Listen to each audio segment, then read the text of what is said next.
Saludos y bienvenidos a lo chévere del derecho. Nada, el episodio de hoy voy a discutir los argumentos orales más importantes de esta semana, que fueron los dos de SBA 8 de Texas y el del derecho de armas en Nueva York.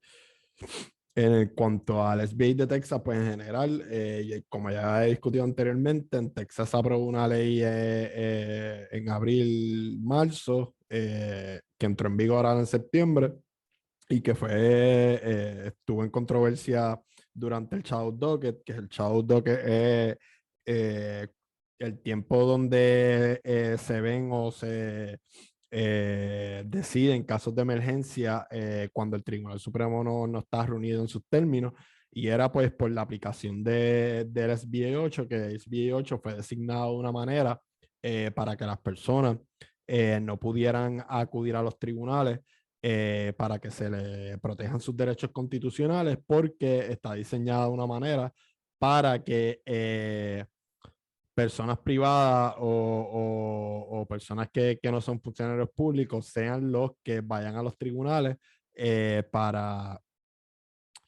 eh, reclamar cualquier acción que tenga que ver con el derecho al aborto. Pues en síntesis, tenemos dos casos con relación al derecho al aborto en Texas, uno traído por un grupo de proveedores de servicios relacionados con el aborto y el otro empezado por el gobierno de Biden contra el estado de Texas. Con uno, pues, hay más, ¿cómo te digo? Más acuerdo entre los jueces, más inclinado a permitir que el juicio continúe y aunque no estén de acuerdo con el raciocinio del caso, y el otro pues es que es del caso del gobierno federal, que es el caso de la administración de Biden, pues en ese pues no están tan inclinados y nos dieron indicio en la balanza que iban a decir. Pero ese caso lo más probable, el de United States versus Texas, ese caso lo más probable no lo dejen continuar. El de los proveedores sí lo dejen continuar. Me sorprendió, ¿verdad? Que además del diseño de SBA no se hablara con mucho detalle del standing y del standing de tercero. El standing de tercero ha sido una doctrina que los conservadores en general han tratado y siguen tratando de limitar, pues porque los proveedores de servicio del aborto en nombre de tercero son los más que acuden a los tribunales para que se proteja el derecho constitucional de las mujeres eh, a lo, al aborto. Pues nada, SBA prohíbe a los médicos realizar aborto a partir de la sexta semana de embarazo. Este es un claro conflicto con las decisiones históricas del Tribunal Supremo, Roe versus Wade y Planned Parenthood versus Casey, que establecen un derecho constitucional al aborto hasta el punto en que el feto se vuelva viable, lo que normalmente ocurre alrededor de la semana 24. Se me olvidó ponerla ahí, pero semana 24.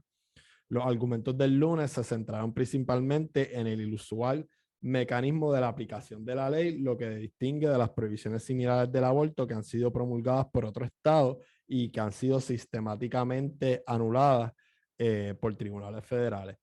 SB 8 delega el poder exclusivo, como les mencioné, de hacer cumplir la ley a particulares privados en lugar de funcionarios estatales. Eso básicamente elimina cualquier conversación relacionada con el state action, con la doctrina del state action, ¿verdad? Como norma general, los derechos constitucionales son reclamables contra el Estado, ¿verdad? Dependiendo de los, o sea, contra funcionarios públicos, dependiendo de los estados, siguiendo una doctrina que es la doctrina general de derechos. Una vez uno cumpla con un nivel general de un derecho federal, pues los estados pueden dar siempre mayor protección que un derecho, y pues hay estados o territorios como Puerto Rico pues que dan mayor protección constitucional por unos derechos que tienen en su constitución, y pues hay derechos constitucionales que pueden ser reclamados contra privados, como derecho a la intimidad, que aplica a propio vigor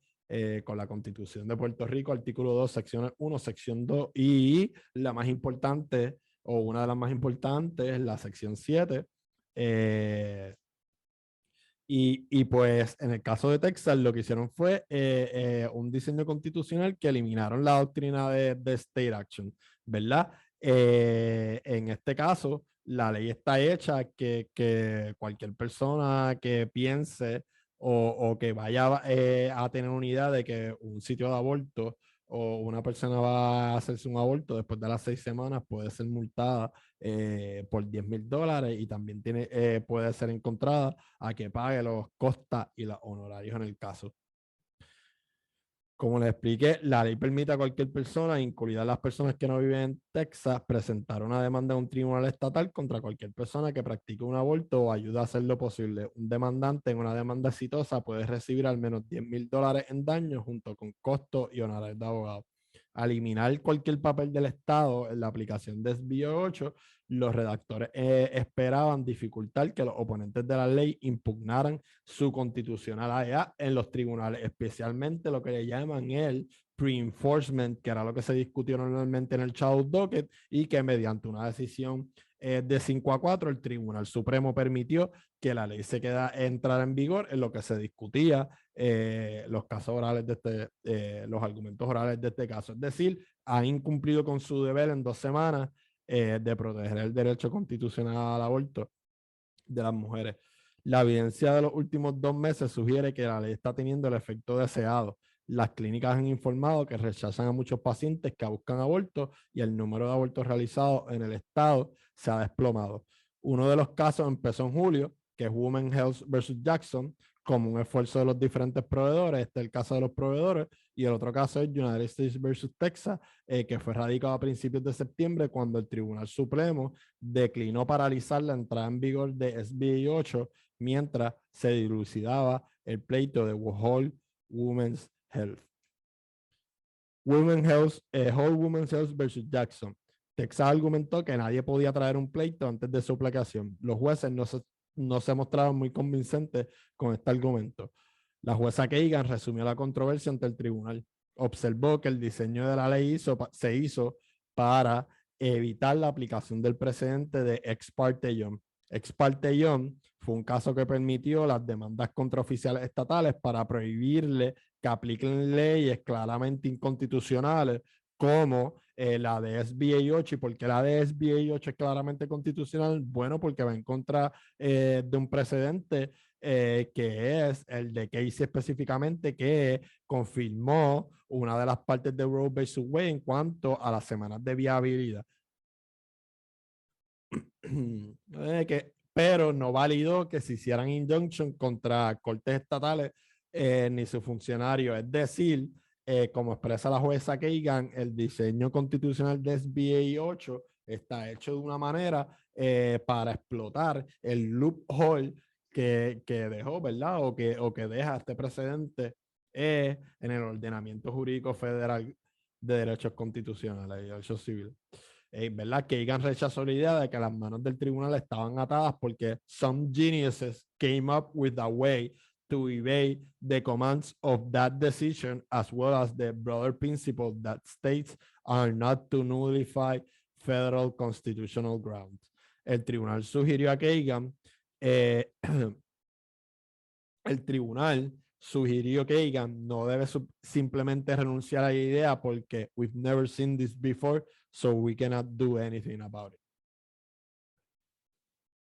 El juez Kavanaugh se hizo eco de las expresiones de la jueza Kagan y expresó que Ex parte Young set out this principle that you can get pre-enforcement review in federal courts against state enforcement of laws that are certainly unconstitutional. Este caso, explicó el juez, está directamente relacionado con un loophole that has been exploited here, which is the private suits enforced by state court or judges. A pesar del que el raciocinio del presidente Young le es favorable a Texas, el juez comentó que el raciocinio del presidente will suggest extending the principle here, es decir, permitir que el caso de los proveedores del aborto continúe. Ejemplo hipotético hizo con relación a la retroactividad, el juez Kavanaugh dio un ejemplo, hay una cláusula en la ley que dice que si momentáneamente se bloquea la aplicación de la ley y durante ese tiempo se hacen abortos, pero después se valida la ley, pues la ley es aplicable retroactivamente a ese momento donde se hicieron abortos, personas se hicieron abortos, que mientras estaba bloqueada la ley. Y pues Kavanaugh dijo que eso también era un ejemplo de cómo tenía un efecto shield en que la gente acudieran a los tribunales para vindicar sus derechos constitucionales. Kavanaugh mencionó a un Amicus Curiae que se presentó en el tribunal que argumenta que diseños similares de SBH pueden utilizarse para restringir derechos constitucionales como el derecho a portar armas. Le voy a dar aquí un momentito.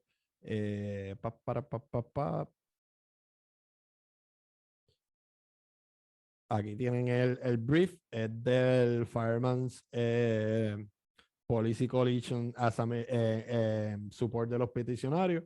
Aquí está cómo diseñaron sus argumentos y lo pueden buscar en el docket del Tribunal Supremo Federal. El juez presidente Robert observó que si los argumentos de Texas se tomaban como ciertos, la única manera que se podía obtener revisión judicial de Texas era si la persona violaba la ley misma. Hizo un mini bosquejo de un caso hipotético en donde los daños por violar la ley, en vez de ser 10,000, son 1,000,000. Y pues es otro ejemplo para seguir la línea de la idea principal de que la ley tiene un shield effect a que se acuda específicamente al Tribunal Federal para vindicar derechos constitucionales. La jueza Amy Coney Barrett enfatizó que incluso los litigios previos a la ejecución en los tribunales estatales simplemente no serían tan útiles para proveedores como litigios en los tribunales federales. Es decir, lo que ya está tratando de decir o lo que dijo ahí es que un tribunal estatal no tiene las mismas herramientas para dar un remedio global como lo tiene un tribunal federal. Neil Gorsuch y Clarence Thomas fueron los más simpatizantes en el grupo conservador del diseño que tiene SB 8 en Texas. Los jueces Sotomayor y Breyer hicieron varias preguntas con hechos hipotéticos con relación a los funcionarios estatales que pudieran ser demandados y traídos a un pleito federal. Usaron el ejemplo del Attorney General de Texas que estaba sentado, se me olvidó escribirlo, en la mesa del caso. Aunque sí hubo consenso con los jueces, ¿verdad? En cuanto al shield effect y a que la ley prácticamente su diseño constitucional las invalida. Lo que no hubo un consenso y no se discutió tanto es a quién o qué funcionarios públicos estatales se podía demandar con relación a la ley. Y los más que abundaron en eso fueron Sotomayor y Breyer en cuanto a sus preguntas. Los jueces en general se sorprendieron por los argumentos del abogado de Texas, Judge Jones, que básicamente decía que los proveedores no tenían que no tenían que acudir mediante un pre-enforcement ni nada similar porque podían desafiar SB8 en los tribunales estatales si se demandaban por violaciones que eventualmente ellos mismos podían buscar revisiones de esas decisiones del Tribunal Supremo. Varios jueces expresaron su preocupación de que debido a que las acciones que fluyen de las violaciones del estatuto son significativas y ampliamente aplicables, nadie estaría dispuesto a desafiar la ley a través de ese camino, reduciendo la probabilidad de revisión por parte de los tribunales federales. Es decir, lo que está diciendo es que nadie, casi nadie, va a hacer desobediencia civil o cualquier otra relación para violar la ley, para que cuando llegue a un tribunal ellos desafiarla, pues porque el camino prácticamente lo hace improbable de que yo quiera hacerlo por las multas y todo el proceso. En conclusión, es lo más probable que SB 8 sea eliminada por cuestiones procesales y el aborto en esta cuestión de Texas. Con relación al aborto en particular, pues sigue siendo más importante, aunque esto no lo deja de ser, ¿verdad? Porque ahora mismo hay unas mujeres que están siendo privadas de un derecho constitucional. El caso importante es el de Dobbs, que sus argumentos orales son el próximo 1 de diciembre. ahora tenemos el otro lado de este mismo caso de XBA de Texas, que es United States versus Texas. Los jueces en general expresaron preocupación de que la administración Biden estaba buscando tener un poder más amplio para demandar a nombre del país, y los jueces parecieron reacios a permitir que el caso de la administración Biden siga a los tribunales federales. Presionaron a Elizabeth Probert, que fue confirmada la semana pasada como la abogada general de la administración de Biden, para que diera ejemplo de casos similares que el gobierno federal había presentado a los estados para proteger los derechos constitucionales.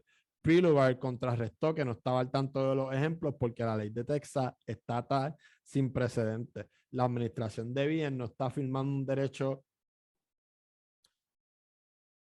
no sé por qué lo puse en inglés, a veces lo pienso en inglés, a demandar a Texas en el Tribunal Federal simplemente porque el Estado promulgó una ley inconstitucional, explicó, sino porque el Estado estableció un plan de cumplimiento para revisar, para frustrar la revisión judicial de la ley inconstitucional. Aunque fue un buen diseño del argumento y de la premisa, no, los jueces no se lo comieron.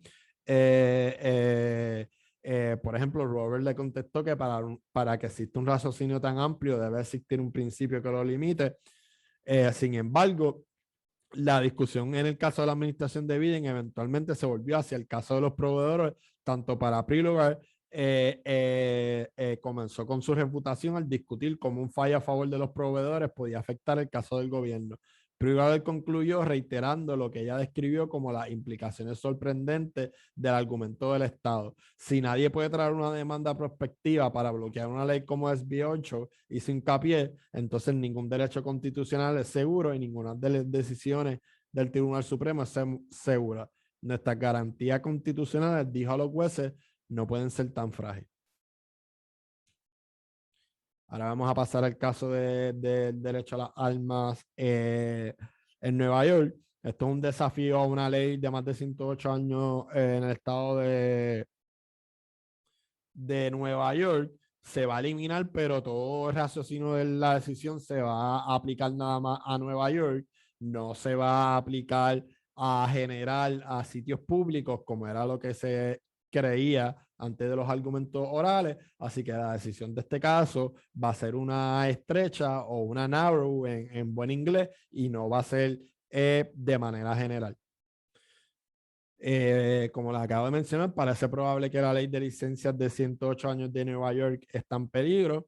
La ley puede hacer una estrecha enfocada en la ley de Nueva York, salvando más preguntas amplias sobre el derecho de llevar una pistola fuera de casa para más tarde o en sitios públicos. La ley exige que cualquier persona que quiera una licencia lleve una pistola oculta para mostrar causa adecuada para la licencia o causa para tenerla, como por ejemplo el derecho a defenderme o soy comerciante, etcétera. Los tribunales de Nueva York han defendido la causa propia para exigir a los solicitantes que muestren una necesidad especial de defenderse en lugar de simplemente querer protegerse a sí mismo o de su propiedad, ¿verdad? Puede ser una decisión narrow en cuanto a aplicación a Nueva York, pero también la podemos aplicar a reglamentaciones o leyes que específicamente hagan que un comerciante, por ejemplo, que es el ejemplo más, tenga que ir al Estado a demostrar causa para poder tener una pistola para defenderse. Obviamente todo va a depender del raciocinio y del diseño de las leyes. Algunas leyes pues se diseñan constitucionalmente de una manera más accurate en buen inglés, y hay otras que simplemente las hacen súper o las diseñan súper al garete. Representando a los retadores de la ley en el caso, el abogado que habló fue Paul Clement. Le dijo a los jueces que el texto de la segunda enmienda en general consagra un derecho a la aportación de armas. La tradición de los Estados Unidos confirma que el texto protege un derecho individual a llevar una pistola para la autodefensa. Llevar una pistola fuera del hogar es un derecho fundamental que las personas en otros 43 estados disfrutan, observó Clement. Y el punto de un derecho constitucional, subrayó, es que no tiene que satisfacer a un funcionario del gobierno de que usted tiene una buena razón para ejercerlo. En vez de ser la persona que me priva del derecho, la que me demuestre por qué me lo priva, es al revés. Yo tengo que ir a donde ellos y decirle porque yo tengo que ejercer este derecho constitucional. Cuando así, no es que funcionan los derechos constitucionales. O sea, tú me lo privas y entonces tú me demuestras una razón. No es que tú me lo privas y yo tengo que ir a demostrarte una razón por la cual tú me vas a permitir tener mi derecho constitucional. Los jueces liberales del tribunal se mostraron escépticos con el argumento de Clement de que la historia de las leyes de armas y los derechos de armas apoyaba su interpretación y metodología y la metodología que propuso. Clement, por ejemplo, argumentó que los jueces no deberían considerar la historia por el bien de la historia, sino la historia que es relevante para determinar cuáles son los redactores de la Constitución que pretendía la segunda enmienda y que la investigación debe detenerse en el siglo XIX. Sotomayor hizo un comentario del plethora of regimes y la historia de las regulaciones del derecho a la aportación de armas. Se lo puso así en quotations porque a lo que plethora of regimes lo que ella está diciendo es que no es tan fácil hacer una comparación de los trasfondos históricos de la aportación de las armas por los diferentes orígenes que tuvo aquí en Estados Unidos. Algunas regulaciones tuvieron orígenes en la época colonial, otras se trajeron del common law de inglés, otras de regulaciones inglesas, otras evolucionaron al principio del siglo XX, otras después de la guerra civil, y que era muy complicado hacer un trasfondo histórico para llegar a una conclusión como lo quería pintar el abogado Clement. Los jueces liberales también cuestionaron si el régimen de permisos de Nueva York era en realidad tan estricto como sugería Clement. Kagan señaló que Clement representaba el esquema de Nueva York en sus argumentos como uno que niega a la mayoría de las personas la capacidad de llevar una arma para la autodefensa. Si las estadísticas mostraban que el Estado realmente otorga muchas de las aplicaciones, el tribunal podía ver el caso de manera diferente y en más de un punto en el argumento, los jueces liberales abogaron por procedimientos adicionales en el tribunal inferior para desarrollar más hechos sobre cuántas aplicaciones de permisos se han otorgado en el Estado y el movimiento que al menos por ahora evitaría una decisión de los méritos en esta controversia. Esto fue nada más los jueces liberales, no tuvo eco con los jueces conservadores. La medida en que la mayoría conservadora presionó a Clement estuvo concentrada en los límites de alivio que buscaba y en particular lo que un fallo en su favor podría significar para los lugares sensibles como los juzgados, las escuelas y los aeropuertos. El juez presidente John Roberts le preguntó a Clement si se podían realizar restricciones sobre el transporte oculto de las pistolas en los campos universitarios, en los estadios de fútbol, en los lugares donde se sirva alcohol. Clement respondió que una determinación debería hacerse caso por caso, considerando factores como si un lugar en particular está abierto al público. Kagan siguió con una pregunta sobre las perspectivas de las restricciones al transporte oculto en la Universidad de Nueva York, contando a Clement que anyone can walk in a campus. En NYU, Clement respondió, doesn't have much of a campus. Brett Kavanaugh destacó que la pregunta del tribunal se limitaba a la constitucionalidad del régimen de permisos de Nueva York. Preguntó a Clement si sus clientes se opondrían a los regímenes de emisión que se utilizarían en otros estados, bajo los cuales se requiere a las autoridades emitan un permiso de transporte siempre que un solicitante cumpla con los requisitos básicos, como una comprobación de antecedentes y una capacitación de armas de fuego. Clement reconoció que, como materia general, no objetarían. Si la única pregunta ante el tribunal es la constitucionalidad de la ley de Nueva York, continuó Kavanaugh, no habría que tomar en consideración el tema de los lugares públicos sensibles y el derecho a la aportación de armas. Clement estuvo de acuerdo expresando que la ley de Nueva York tenía una parte relacionada con lugares sensibles que sus clientes no estaban tratando de invalidar. El juez Kavanaugh usó un análisis interpretativo textual, perdónenme los typos, para expresar que la controversia del caso se podía resolver de tan solo leer la segunda enmienda sin tener que entrar con detalle a las prácticas históricas.